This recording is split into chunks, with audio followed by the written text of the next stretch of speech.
Let's make history. Supreme Court Justice Sandra Day O Connor died a few days ago on 1 December 2023. She was the first female ever to gain that position, and she was appointed by President Reagan, who ran on the campaign promise of appointing the first female justice. She was the diversity hire of the right. She died in Phoenix, Arizona, where she was born and raised on a ranch during the Great Depression and World War II. She went to Stanford at 16 years old. She was a state senator of Arizona for some time.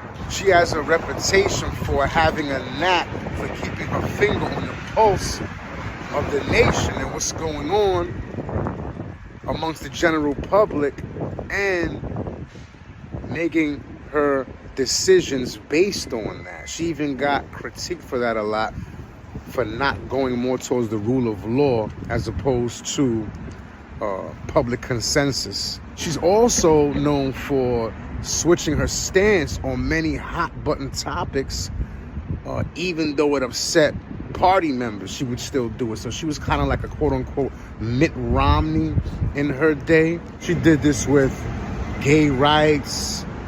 She did this with abortion. She did support affirmative action for minorities getting into universities. But she generally was against benefits based on racial identity.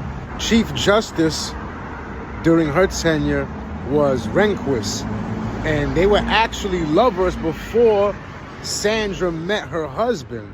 He even proposed to marry her, but he had to go off to Washington when they were in school. Sandra Day O Connor retired in 2005 to look after her husband, who was suffering from dementia.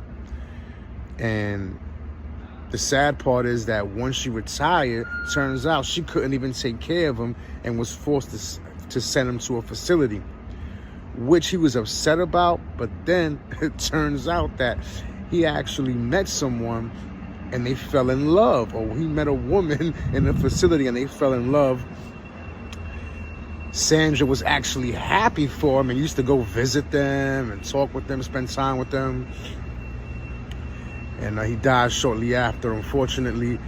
And then she suffered from dementia also for years, up until her death in 2023 on December 1st.